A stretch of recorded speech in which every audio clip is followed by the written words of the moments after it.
So guys, we are starting our blab and we have some problems with the firewall. And thank you very much for joining us. And Mr. Coleman's, just a second. We have, hello? Hi, Steve. I don't know. Can you cannot come in? Okay. Yes. Okay, and okay. So try. Just we go on. We go on. Okay. Okay. Bye. So, Mr. Okay, we have Steve and we have Sean that is trying to join us. I hope it's possible. So, Mr. Coleman's, we have that keep on sending some very, very special messages.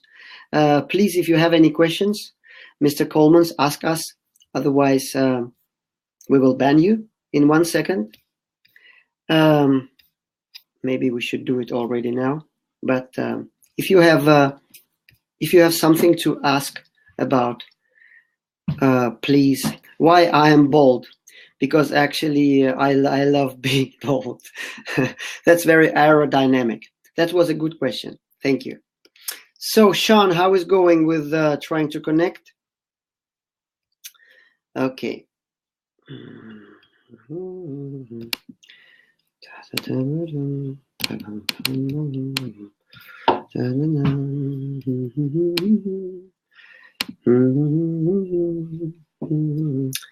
So we blocked Mr. Coleman's.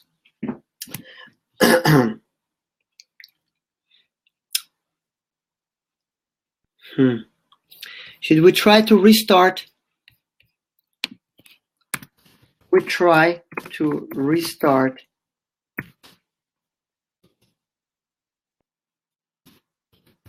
this blab.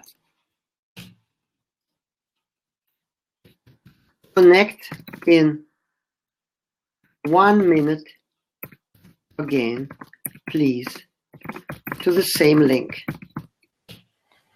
Hi, Misha. Okay, now you're on. So, what was the problem? I don't know. I've had a new router, new fiber cables, and maybe there's something there. But here I am. And have we started? Okay. So what are we talking about today? So we got some questions, right, for from our athletic subscribers. That's right. It seems that people are having difficulty in understanding about why it's so important to breathe exclusively through the nose. I think this is the problem for some people, and there are a few aspects of this. It's not just one reason to breathe through the nose, but there are many reasons. So maybe you'd like to start with that, Misha. Explain why it is important for nose exhaling. Yeah, and we have the this blab. This is for especially for athletes. So what we are dealing with some problems that athletes may encounter. Yeah.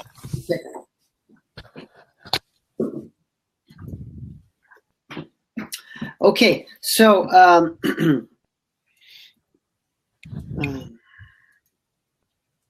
and you see the biggest problem, if we start with something else than physiology, then the biggest problem is actually to accept that in order to perform optimally, we need some training period on some aspects of physiology. And that's because we have a number of guys here that are subscribed to our athletic. Yep. Just a second. Just let me accept cycle systems. it will be possible to join us. Really trying. It's something, I don't know, it's something with bandwidth or something like that. So what the problem is, that is very, very hard to accept, that we cannot just implement some of this knowledge we know directly into action, directly into performing live. It's like, when you are a professional artist, you have stage fright. You have to learn some techniques first and then use it live. Sometimes it's very, very hard. The most of the situation is very, very hard to just use something, mental techniques when you're when you're playing a solo concert, for example, recital, or that's the same, because there's a lot, very, very big amounts of stress, and you cannot implement a technique before it's somewhere very, very deep inside, and it's implementing itself, so to say. So automatic. Yeah, exactly. With the cyclist, because for example, cycling uphill, the question is, why do we have to keep the mouth closed? Do a nose-only breathing. This is very, very hard. Why should I do this? And that's why people are asking. And very often also because they've been on some yoga courses and they follow it. They've been inspired by good practitioners. And the practitioners, yoga practitioners, very often they open the mouth when they exhale. Yeah, pranic breathing. Yeah, pranic breathing. Yeah. The interesting thing is that the biggest part of the yoga that is practiced today was formulated the last 100 years. And the old techniques, when we're talking the old techniques, the old pranayama techniques, most of them actually do the breathing with fully closed mouth, both an inhale and exhale. And there's a very book about it, about the benefits of yoga, and it's called "Benefits of Yoga Are in Breathing Less." That's a very good book. That's right. They say the breathing less, you live longer. Yeah, exactly. Yeah. And that's about basically hyperventilation. But let's go to physiology and talk about the aspects of nasal breathing. And Sean, I can see the Sean from Cycle Systems Academy. He can't not really take. But he's calling now. He's calling now. You can't take him. Yes, sure. I accept. And he's trying to come. But Sean, if it's not possible for you to join and take these open seat, then just write through live chat. It would be really good. Okay? So if it's not possible, it's not a problem. So, okay. Exactly. So you can ask via live chat and messages. So, mouth breathing versus nose breathing and inhalation, exhalation. The first thing that is that the hole here, when we open the mouth, is much bigger than these two holes together combined. That's the first thing. So what's happened? If you imagine that our lungs, it's a kind of a balloon, volume, right? It's a volume, and the atmosphere outside, it's also a volume. That's a very, very big volume. Okay, if we compare it to this very, very small, minuscule volume of the human lungs. Yeah. And though they are interconnected, like how do we call it in the physics? The two different containers with fluid, that are interconnected. Remember? Yeah. Mm-hmm. And they have the same kind of pressure all around. Yeah. And if you imagine these two interconnected, like our small lungs and the whole atmosphere of the Earth, it's the exchange between these two gases. Mm-hmm. The first gas, that's the atmosphere outside.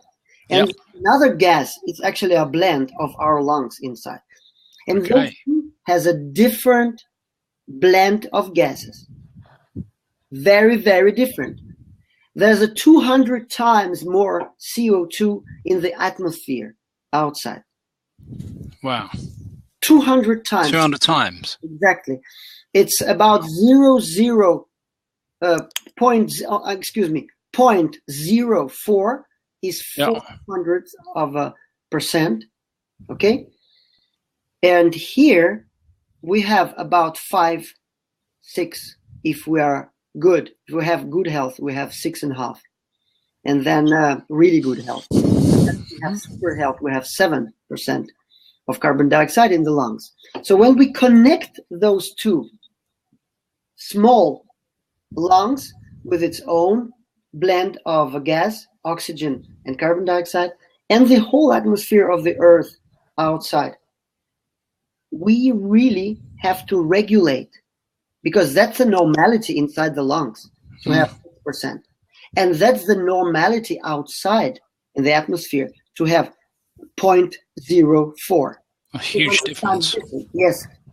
And this difference has to be maintained as it is. These normalities, because if you start to really blend the atmosphere of the Earth into your lungs, you will die. And that's what it's called hyperventilation. And that's what we are likely to do more and more when we open the mouth, both on exhale and on inhale. When we inhaling, we are pressing towards equality of these blends by blending more and more oxygen. And there's less oxygen in human lungs than in the atmosphere outside. It's like difference about 5%. Wow. 21% oxygen in the air outside, and that's about 16% in the blend. So when we are trying to breathe through the air, through the mouth, because the hole is bigger, we ventilate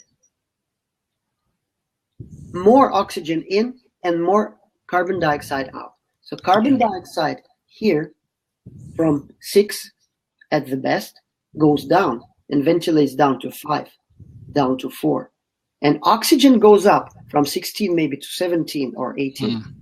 And what happens at the same time, the more oxygen we have, we ventilate in, and the more carbon dioxide we ventilate out, the less oxygen comes to the cells of the muscles of the brain. And that's called hyperventilation. That's the first thing we have to understand. Okay? And that's called, in physiology, it's called Bohr's, not law, but how do you call it? Bohr effect. Yeah, Bohr effect. But before you go on, may I just ask a question there? First thing is that it's a bit. It seems like a paradox there, because we have always been told at school in biology lessons that it's very important for performance to get oxygen into the lungs, but that's not the whole story, is it? It's about getting oxygen into the cells, which has never been explained that way. The other thing I just point out, which is rather obvious from a physiological point of view, that we've got a mouth for eating and with humans for talking, and we've got a nose for breathing. A nose provides no other function other than breathing. No, actually not. Actually not. So we should learn to use these orifices in a natural way. Exactly. That's what it is. So we have to remember every time somebody's saying to us that it's okay to breathe either inhale or exhale or both through the mouth. Remember, mouth is made not for breathing, but for eating, talking, and kissing. Well, kissing, yeah. So you may as well try and tell people to breathe through their ears, because it's just as ridiculous a notion. Exactly. I know. Also, after I trained Buteyko for many years, I still had a problem by breathing between my phrases. I'm saying something and then I breathe in through the mouth. Yeah. And I felt that is actually draining me from energy. And then one of the people that was seeing my videos, he for a couple of years ago, he told me, Misha, but yourself, you are breathing through your mouth when you were talking. And since that time, I'm trying to talk, and then close my mouth and breathe through the nose. And then talk again. So, and it gives a natural pacing to my talk, which I like. And it gives me also much more energy. So that's a nice thing. But you see, that was the okay. Sean would like to talk about keto. It's also a perfect, but let me, because we actually got a question from one of the guys on our athletic course about this. So let's go through the points, and then we're going to talk about the keto, okay? Yeah. Because Sean, we would like have some questions about this. So perfect. So what we're talking about here, that's the first thing. That's just to remember the physiology of this. Yep. When you close your mouth, you get more oxygen to the muscle cells. Okay. So your both mental resilience and because of the brain cells too, get more oxygen, and the physical resilience gets better. That's okay. And there's a lot of other things. There's also dilatation of dilatation. How do you call it? Dilatation. Dilation of the arteries and the dilation of bronchs and bronchioles, because CO2, the more CO2, the more carbon dioxide you have in the lungs, the more you dilate all your vessels where you have smooth muscles around. And you have smooth muscles around arteries, you have smooth muscles around bronchs and bronchioles, and it lessens the performance. So you get optimal performance by dilating all your vessels, okay? So your heart doesn't have to beat as high. The pulse falls a little bit. So peak performance like that. There's many different things like that. Also, when you use mouth for breathing, you get higher levels of nitric oxide, which also you get stronger mental performance because it functions as a controller for a communication between neurons. Okay. It functions actually both carbon dioxide and nitric oxide. When the levels come up, we stop what is called occidental firing by neurons, and that's like a noise in the brain. And when you stop this noise, you get stronger mental performance. Okay. So you can concentrate more. Exactly, you can concentrate more. You don't have people that was working with health, they don't have actually they're less prone to different mental problems, like for example depression. Okay. And the active nitric oxide is also an active ingredient in different antidepressiva. Yeah. And, antidepressants. Yeah. Antidepressants. Exactly. Also, what is it called?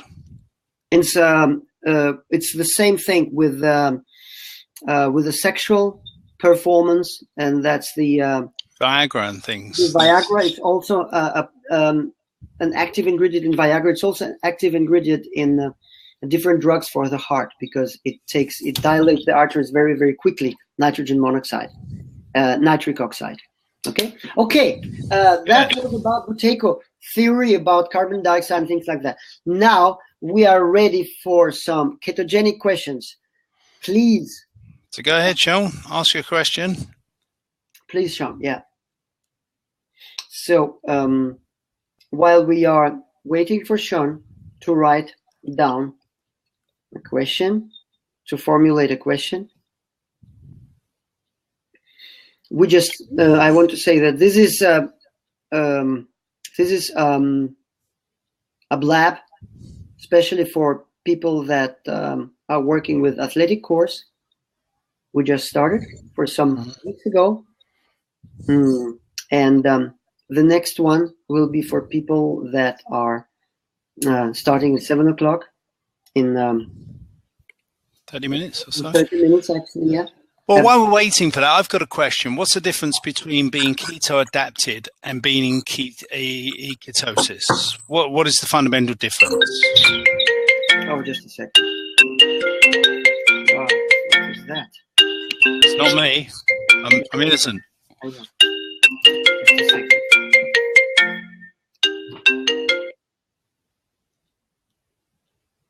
Okay. Yeah, what is the difference between being in ketosis and being keto adapted? Well, that's because when you are in ketosis, when you start ketogenic diet, you come in ketosis pretty quickly, and you can measure ketones in urine, and there's many aspects to this. And the ketogenic adaptation has many degrees, or the stages, or the grades. Yeah. So the first stage of ketogenic adaptation, you are in ketosis, meaning that your body starts burning fat as fuel. Okay. That is ketosis, and the ketosis has different degrees. It's about optimization, basically optimization of your enzymes to break down fats to ketone bodies, and to utilize ketone bodies as the source of energy. That is the degree of adaptation, that's the stage of adaptation. Okay. When you get into ketosis, you can measure it in the urine, and you start breaking down one of the 3 ketone bodies that is called acetoacetate. Okay. Okay. And then your ketosis gets stronger because you start utilizing other ketone bodies for energy better and better too. So, and when you're measuring both the blood and the urine in the first months, in the first half a year, then what you measure is actually some of the ketones that are not used for energy. So it's a kind of a spill, right? Okay, so it's like the overflow. The overflow, yeah. It's only because you are not fully adapted yet. When you are fully adapted, and that's an interesting thing, because when you are adapted fully, then the first thing you're in the second stage of adaptation, your ketones in the blood go up, and that's because you are breaking many more and more. So, okay, and also there's more that getting spilled. How do you call it? Spilled. Exactly. But then in the later stages of adaptation, and that's people, for example, that are on zero carb, they're talking about this, that after being in the ketogenic for years, then then it's so normal for you that your enzymes are breaking fats without spilling. Okay. So the measures works more efficiently. Exactly, works efficiently. So you just you utilize more and more, the bigger and bigger percentage. So the percentage of spillage goes down. Okay. okay? But you're still in ketosis. But if you define ketosis as measurement, you cannot measure it in the blood anymore. But you're still in ketosis because you still have the same performance. Mm-hmm. You don't go hypoglycemic mm-hmm. because your body is not dependent on burning glucose still. So you are in ketosis. Yeah. Still burning fat. But after several years, and I call it third and the fourth stages of adaptation, that is optimized. You're still in ketosis, but you can actually not measure it as you used to. I see. There's a question here. I have been, yeah.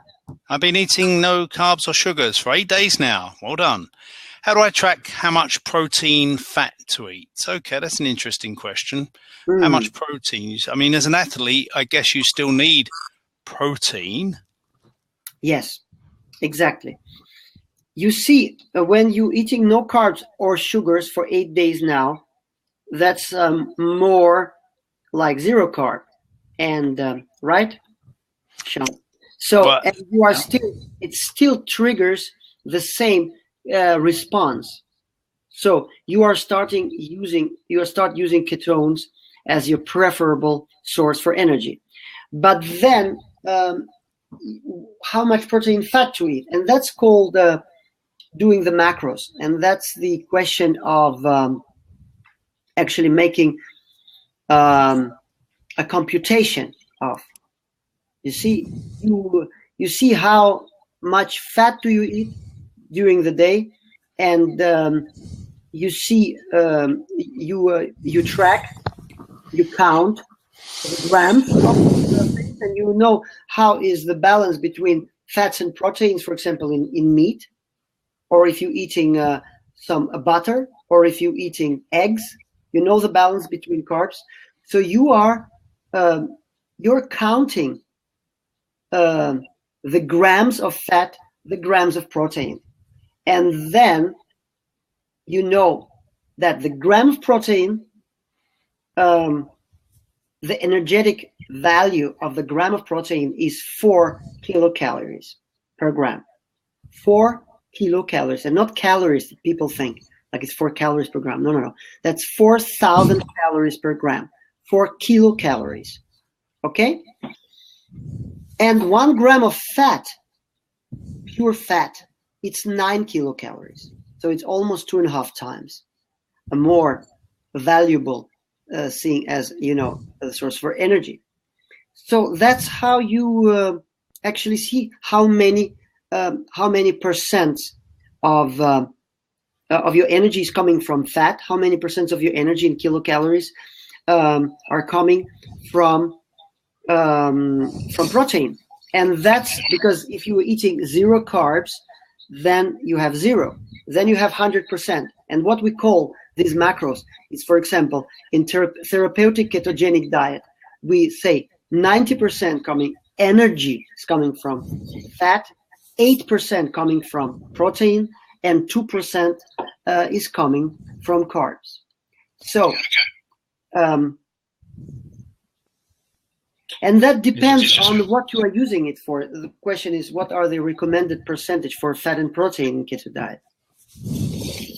And that's very different, depending on what you are using it for. But you see,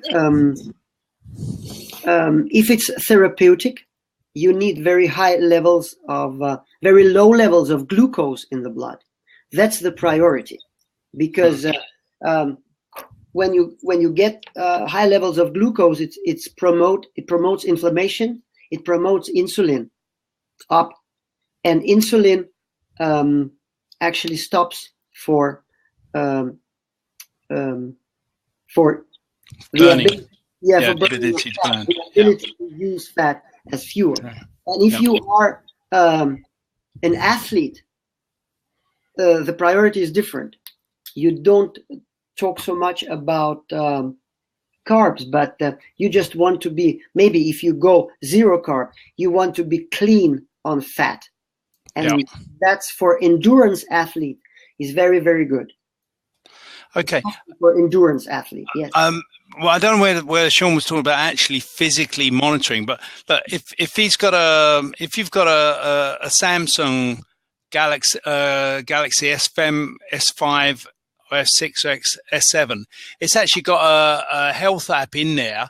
But I must warn you that it recommends that you have 55% carbs. So if you go for 70 or 80% fat, it complains.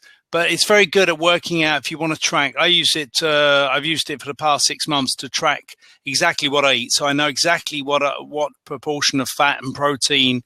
It works all out for you. So it's a very good app, actually. Okay, the best keto app is something called Ketoadaption app. It's very, very good. And you have a lot of different products there. And also you can learn a lot about ketogenic diet with this app. Oh, that's good. That's also for the Android and for the iPhone, yeah? Exactly. And I think also they have a nice site, and it's exactly. That's okay. But it's fairly easy to do on a smartphone. That's the basis. It's called ketoadaption.com. Ketoadaption.com. That's good. That's good because, as I say, it's good to. I mean, you can get fanatical about it. I mean, I weigh my food, and my family thinks I'm crazy. Yeah. But the interesting thing is, you get, again, with the training, you get used to it. So when you're out and you obviously can't take scales into a restaurant. That would be a bit extreme. But the good thing is you can kind of get a spoonful or a forkful of food if you divide the food up, and you get a feeling for it. You get a feeling for how much it weighs. You train yourself to saying, okay, this is 20 grams. This is 20 grams of fat. This is 20 grams of protein. This is 20 grams of carbs. So, you can train yourself to actually estimate what you're eating. Thing I found, it makes me a much better eater.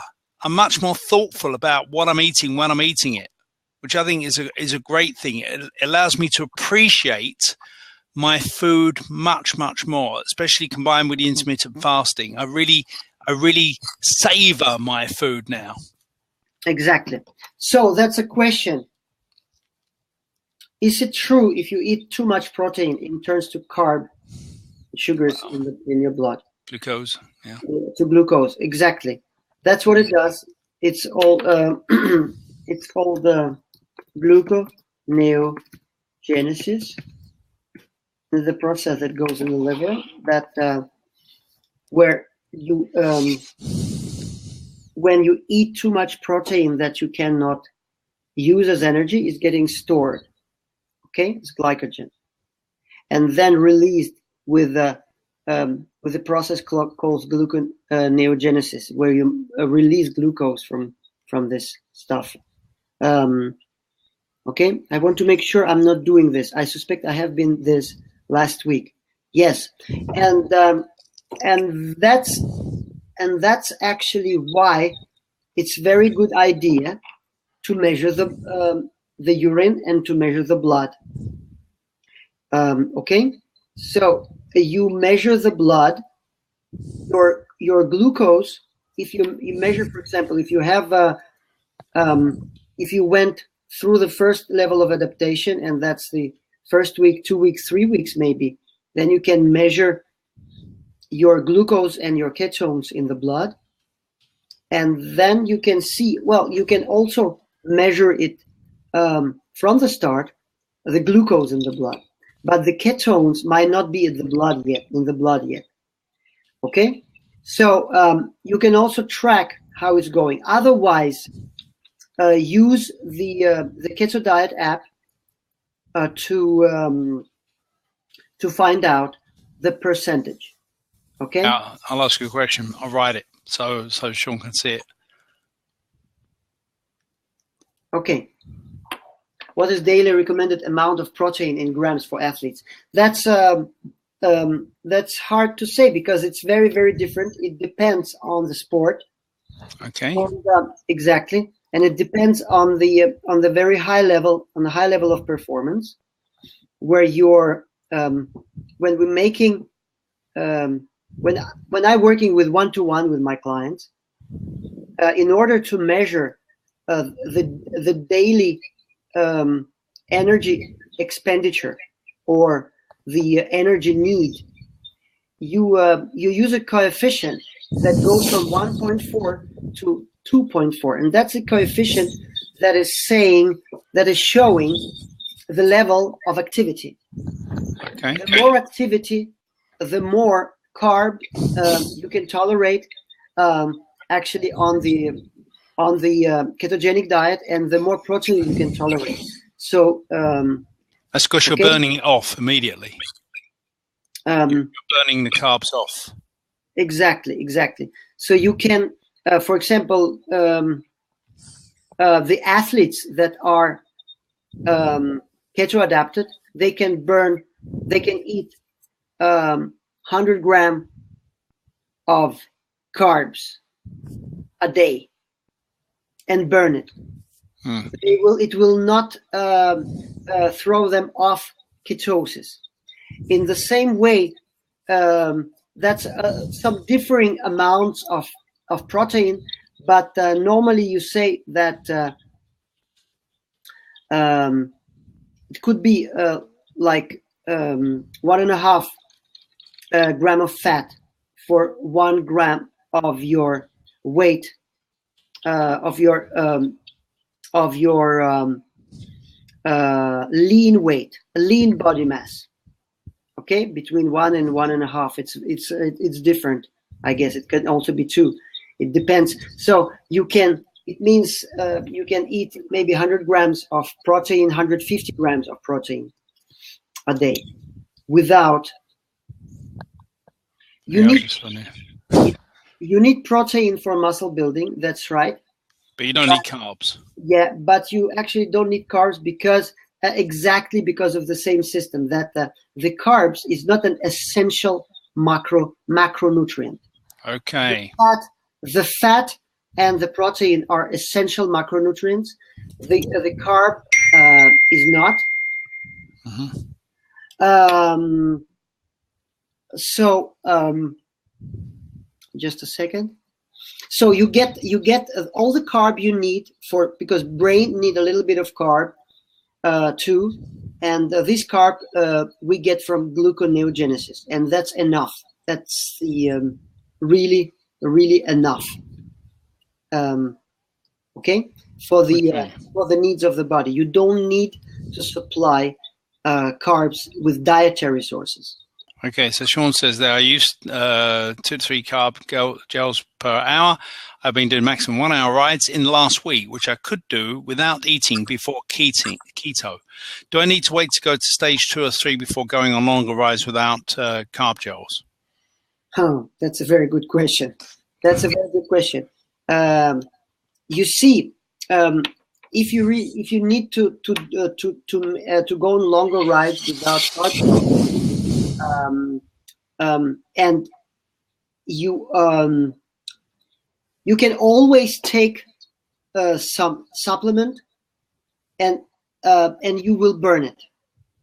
You see, but when you are adapted, in the start, it's I think it's a really good idea to wait until you're fully keto adapted, and you can see it at the levels of glucose, your morning glucose, and your ketones. So, did you try to measure your levels of glucose and ketones in the urine and the blood? Not yet. Okay.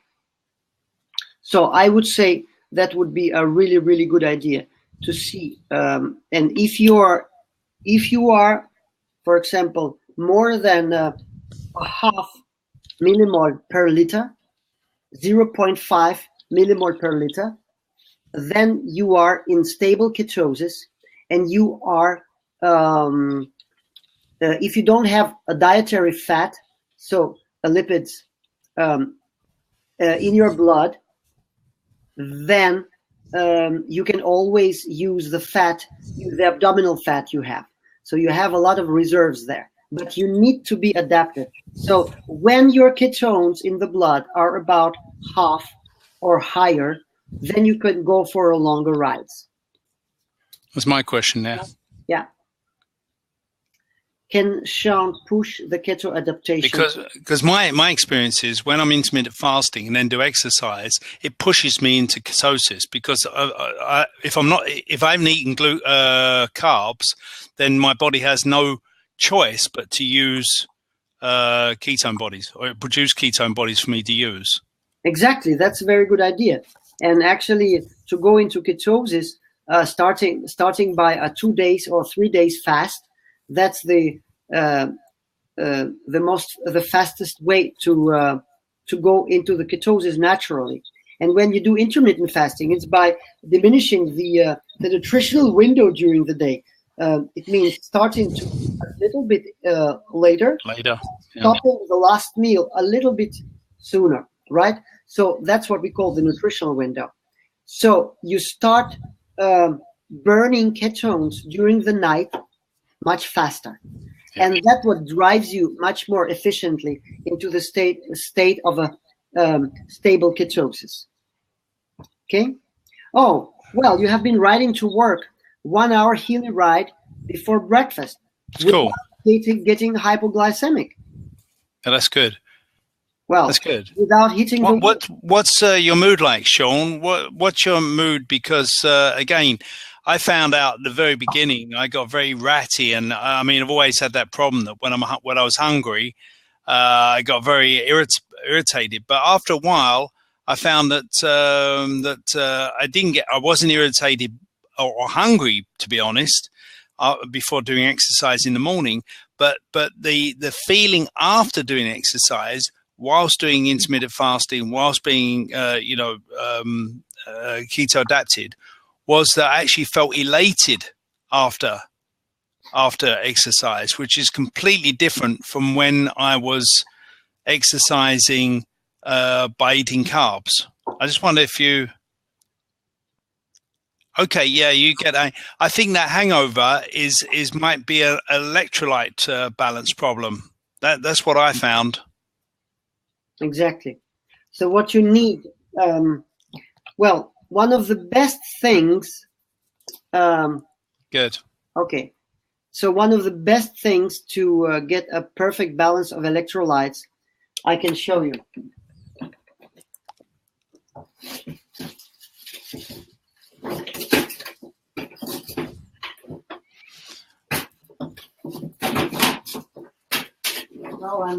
Cool. That's the way to go, Sean. Yeah. So, yeah. That's what he's doing. Bone broth. So, you see, that's the bone broth from lamb. That's a little bit stronger in taste. And you see, this is made this month. It's actually made the day before yesterday. It's very, very nice.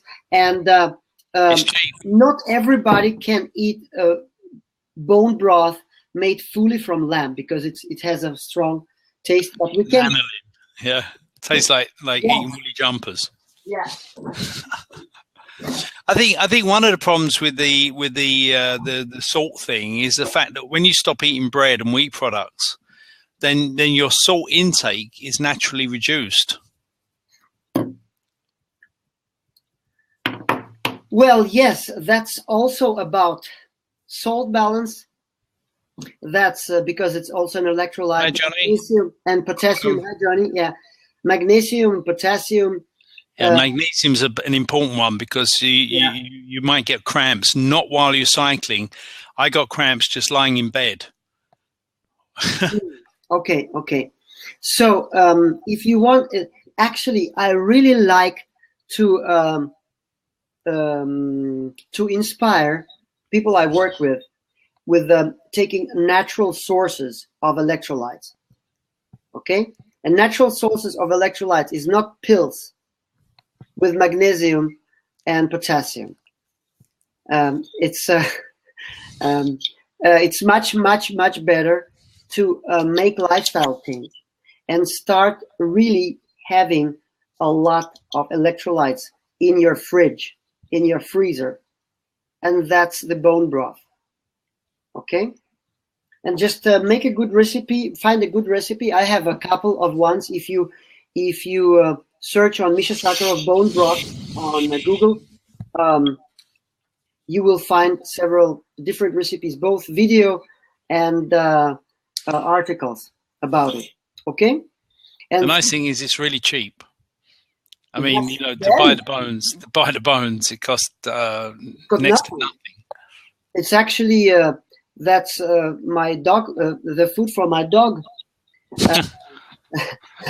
Originally, it was food for my dog. Actually, I've been giving my dog ketogenic food for 3 years now, and he was eating lamb fat, and that's how he stopped his bursitis. Bursitis was an inflammation of the big, it was like sacs. Yeah, sac, and it took 5 months actually to heal the inflammation fully, and he was how do you call it, humping? Really? Yeah, and that stopped completely. And I used to give him bones. I used to give him lamb fat. He was limping, Misha. If he was humping, he was doing something else. Okay, limping. He wanted to cure that so he could start humping. Sorry about that. That's called Danglish. You see, it's Danglish. Humping means limping in Danish. I have a Russian that lives in Denmark. I lived in Denmark for almost 30 years to speak English. It's a funny thing, isn't it? So that's what we're having right now on air. I think I have to write it down. Share last 30 seconds, and I have to write. You want to hear a Russian speak English? Okay, guys. So that's what it is about. Okay. Buy very, very cheap bones, ox bones, beef bones. Beef bones. Thank you very much. Beef bones, the butcher, and allow it to cook very, very slowly, lightly at like 6 to 7 hours, and not to spill cook. Okay. How do you call it? Not to boil too much. Not to boil. Yeah, you just need to. It just needs to simmer at a very low temperature for a long time. So you don't actively boil. You don't boil the life out of it. No, exactly. Yeah. A slow cooker could be, but you know, it's when I normally cook the bones, I take this one. I'll show you.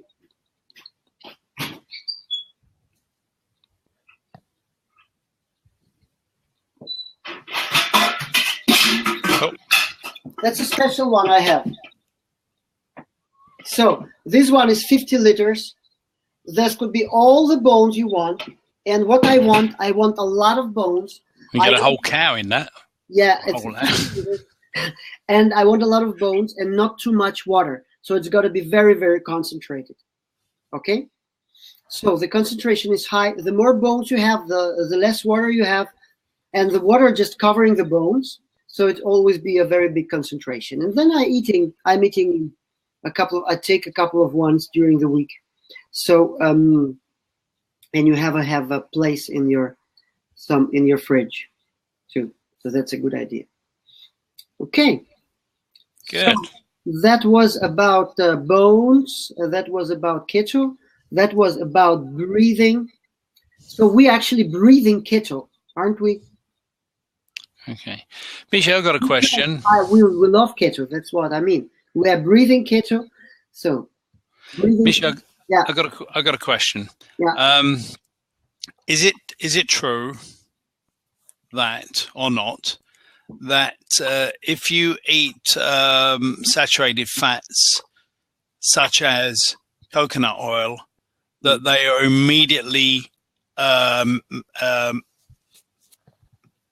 by metabolism turned into ketone bodies?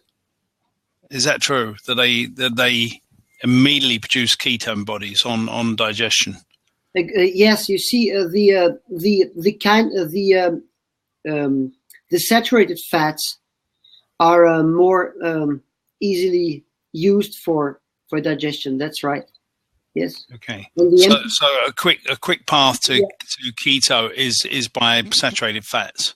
Yeah, and if there's something called MCT oil, medium chain triglycerides, and so you can also buy it concentrated. Yeah. Like it's called MCT oil. That's the it's almost the same as the the coconut oil. Exactly, it's very good for athletic performance. Okay. So how long? What would you say was optimal that you should aim for to go for ketoadaption? I mean, too fast and you're probably going to run into a couple of problems. Too slow, you're probably never going to get there. So is there a kind of an optimum period? 1 month, 2 months? What would you be aiming for? Well, I would say that I'm just changing my lifestyle, and because that's not a diet, it's lifestyle. So sometimes it's pretty hard to achieve very, very fast results because of that your environment doesn't really accept it. So sometimes you go into ketosis, you go out to ketosis, you go in and out, and that's more. So I would say you have to use something called radical acceptance, that you just in this way, and you are using the produce, what is the best meat you can get. Not a lot of it, but the best meat you can get. You can get the ecological, biodynamic coconut oil. You have good pastured eggs. You have beef that is not like grass-fed, organic. Exactly, organic. Yeah. So and that's a process. You also learn how to cook, and right now we have in week 6 and week 7 of our athletic course, we have this 2 weeks athletic course. We have 2 weeks about ketogenic diet, and we're gonna make a lot of interesting things. Also, there will be exercise videos with how to cook without actually break, for example, the fats in the fish, because they are not volatile, but how do you call it? It's very delicate. It's very delicate. The omega-3 fats. And in order to have it in the normal state into the body, if we overcook, they break, and that you have this fish smell. Fish smell, yeah. Yeah, exactly. We're gonna actually we have some very nice great things about it. So week 5 and 6. Okay. Well, Sean's asking, I think it's better be the last question because we're moving on. It's 4 minutes into our next blab. But does Buteyko and keto have a synergistic effect? And I think the answer is definitely yes, isn't it? Totally. And because of, if we really look from the helicopter perspective, that's one thing that they're doing both in the same direction. That's diminishing the chronic systemic inflammation. All right, well done. It reduces chronic systemic inflammation by optimizing oxygen uptake on the cellular level, and keto reduces systemic inflammation by diminishing levels of glucose in the blood, serum glucose, and serum insulin. That's right. Okay, well, I think we'll have to call it a wrap there because we've got the next blab to do. But thank you very much. Thanks for the participation. Thanks very much, Sean, for your questions. We love questions. No questions are there's no such thing as a stupid question here. You can ask anything you like. Exactly. So thanks, Barbara and Johnny there. Thanks for joining us, and we'll be back next week for another blab for athletes. Exactly. Remember, guys, to send your questions during the week to us. So we take it very, very concrete questions in these blabs, because it's not me talking or Steve, but we have to have your real questions. So send questions during the week. And remember, the replays are available on the internet on Sakharoff.com. Go under question and answers, find your course, and all the replays are available 1 day after, and 2 days after. It has also a very, very nice transcriptions of tags. The tag with time. So you can follow it. Yep. Exactly. Okay. Thanks very much, guys. See you guys. See you. Bye.